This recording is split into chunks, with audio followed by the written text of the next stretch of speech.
연기 향토 박물관 입구의 첫 인상은 기와가 올려진 한옥과 장승이 함께 어우러져 할머니 집을 방문한 것 같은 푸근함을 주었다.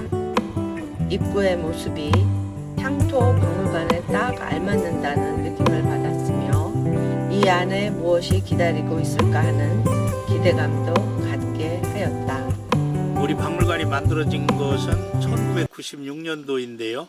지금은 세종시지만 2012년 이전에는 연기군이었습니다.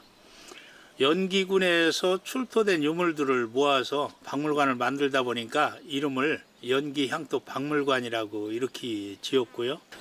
금강 중심에서 나오는 선사시대 유물과 또 백제의 그 위성도시로서의 백제 유물들이 많이 출토되어 있고요. 고려 시대에는 그 연기 대첩을 이룬 여러 가지 전투사항이라든지 관련된 유물들이 전시되어 있습니다. 그리고 가장 많은 것은 조선 시대에 우리 조상들이 살아왔던 그 터전의 유물들을 모았는데요. 책이라든지 도자기라든지 또 민속품 이런 것들이 저희 박물관에 전시가 되어 있습니다.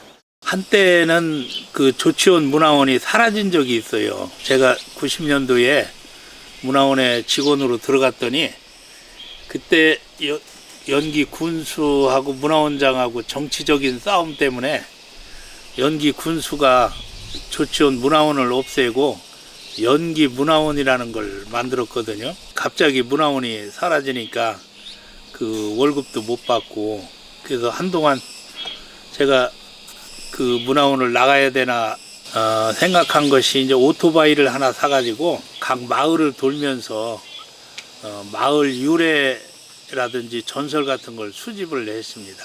족보라든지 문서 같은 걸 지저분하니까 태우는 것도 있고 한쪽에 이렇게 정리를 했습니다. 그래서 제가 그 문서를 이렇게 한 보따리 얻어서 갖고 왔는데 그걸 정리하다 보니까 이렇게 그 문서라든지 유물 같은 걸 태우느니 이걸 모아서 폐교된 학교에다가 향토 박물관을 만들면 어떤가 하는 생각을 하고 유물을 모으기 시작했습니다. 그리고서 이제 새로 된 그 연기 군수님께 폐교된 학교에다가 향토 박물관을 만드는 걸 제의를 했더니 좋은 생각이라고 하면서 제가 유물 500점을 기증을 했습니다. 근데 그게 추진이 안 됐어요. 왜냐하면 의회에서는 이것이 굉장히 어려운 그런 또 예산도 많이 들어가는 걸로 생각해서 그걸 무산을 시켰습니다. 그래서 그 기증했던 유물을 다시 가져가라 해가지고 제가 그 유물을 갖다가 당시에 새를 살았는데 새 사는 새방에다가 그걸 갖다 놨더니 집주인이 지저분하다고 방을 비우라고 해서 제가 이사를 4번을 조치원에서 다니다가 마지막으로 이렇게 시골 빈 집을 사가지고 이곳에다가 유물을 놓기 위해서 들어와 가지고 그 진열해 놓은 것이 그게 그냥 박물관이 돼서 오늘날 이렇게 향토 박물관이 된 것입니다. 여기에 있는 전시장이 우리 전시장의 첫 번째 전시장입니다. 선사시대부터 출토된 유물들을 전시를 해놨습니다. 우리 세종시는 금강이 흐르기 때문에 아주 오래전부터 사람이 살았는데요.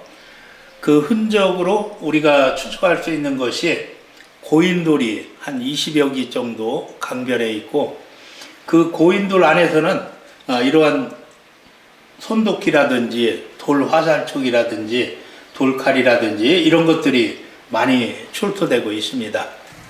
이건 지석입니다. 지석은 사람이 죽었을 때 묘 안에다가 묻어주는 그 사람의 양력을 적어가지고 묻어주는 것인데요. 이건 흙으로 만든 전지석. 주로 이제 그 전지석은 벼슬을 하지 않은 사람들이 그 무덤 안에 넣었던 그런 것입니다.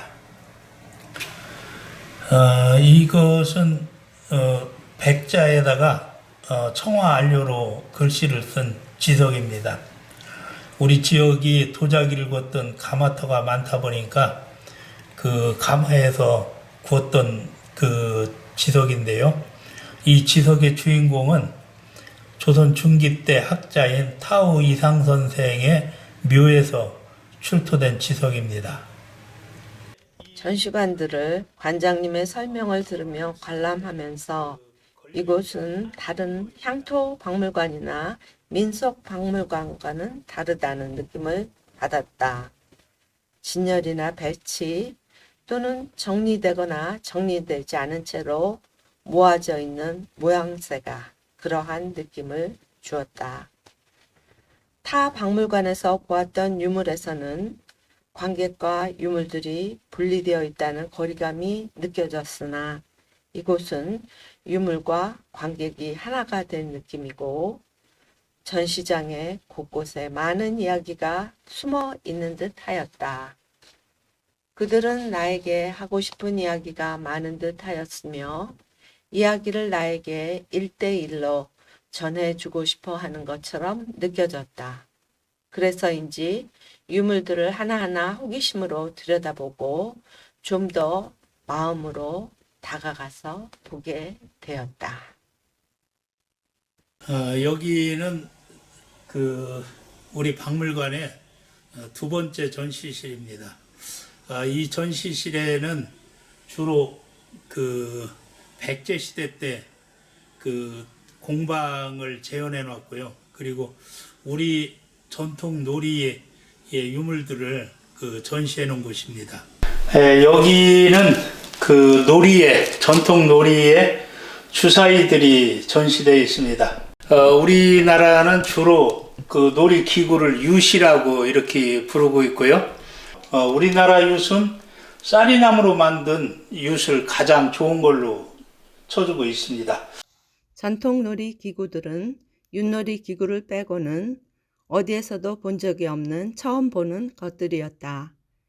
신기하게도 어떤 전통 놀이는 서양의 보드게임과 매우 유사하였다.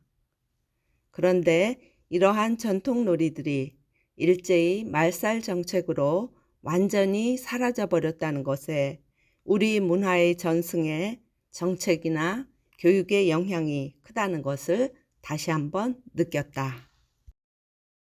향토 박물관을 운영하시면서 어려우셨던 점이 있었을 것 같아요. 그거를 좀 말씀해 주시겠어요? 가장 어려운 것이 이제 제가 가지고 있는 재산이 없다 보니까 첫 번째는 이 땅을 늘리는데 어려움이 많았어요. 지금은 이제 세종시가 되다 보니까 땅금이 100배로 올라가지고 더 이상 그 땅을 이렇게 늘리려고 해도 늘릴 수 없는 그런 상황이 됐고요. 또 건물이 너무 오래되다 보니까 이걸 박물관으로 좀 리모델링 할 때 돈이 없어가지고 빚을 내가지고 이렇게 추진하다 보니까 여러 가지 일이 있었습니다. 그런데 지금도 시설이 좋지 않아가지고 유물을 보존을 못해서 아주 귀한 유물들이 썩어가는 그런 경험을 하고 있는데요. 임 관장님 혼자서 민간인으로서 이 많은 유물을 모아 향토 박물관을 세우고 전시하며 알리고 있다는 사실이 놀라웠다. 우리 세종시가 특별자치시가 됐는데요. 이렇게 행정적인 지위가 이제 올라갔으니까 우리 시도 이제 아주 행정에 맞는 훌륭한 박물관을 짓는 것이, 그리고 우리 박물관에 그동안 어렵게 비도 맞고 뭐 썩고 깨지고 하는 것 유물들을 좀 시에서 제대로 된 박물관을 짓고 거기다가 우리 유물들을 좀 진열을 해 놓는 것이, 그것이 제가 그동안 모아왔던 것의 꿈이 아닐까 이런 생각이 듭니다. 우리 세종시에도 많은 문화유적이 있습니다. 물론 우리 박물관에서 다는 수집하지 못했지만 우리 세종시의 그 오랜 역사와 또 문화를 우리 작은 박물관을 통해서 여러분들이 느껴주셨으면 고맙겠습니다. 연기 향토 박물관이 좀 더 알려져 세종 시민들이 즐겨 찾고 사랑받는 곳이 되기를 바라는 마음이다.